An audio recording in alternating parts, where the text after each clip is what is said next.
Tattoos. A personal and permanent way of expressing yourself. However, your expression may change when you realize more was left under your skin than just ink. The problem lies with Nova Scotia tattoo and piercing parlors, which currently have no laws or regulations governing them.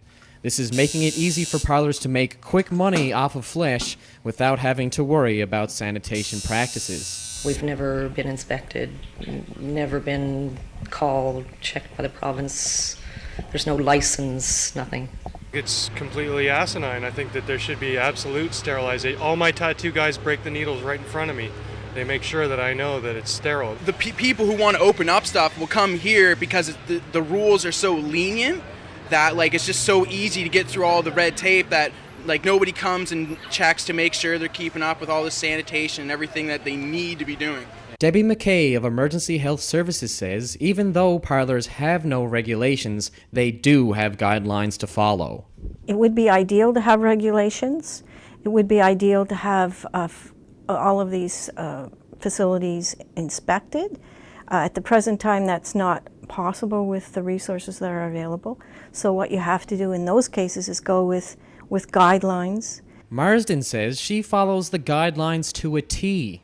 All our instruments, as soon as we're done with them, we soak them in an enzymatic cleaner, which destroys any body fluid. And then they're scrubbed in a disinfectant and then packaged and put in an autoclave sterilizer, which sterilizes things with high heat and pressure. But not all parlors are following her example, so it's been up to the consumer's own judgment to keep themselves safe. You can tell by looking at a place if it looks clean, and then the tattoo artist is very direct about what he's going to do and what he's going to do with the needles, you're usually okay. But if a tattoo artist ever pulls a needle out of somewhere and you didn't see where it came from, you better run. One of the big concerns around piercing, any kind of body piercing parlors, is your infection control practices.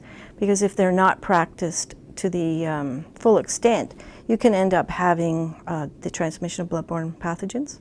And bloodborne pathogens include HIV, hepatitis B, and hepatitis C. Many tattoo parlors have been ducking under Health Canada's radar to avoid the cost of expensive sanitation equipment. However, McKay says, laws or no laws, if parlors do not follow guidelines, they run the risk of getting shut down.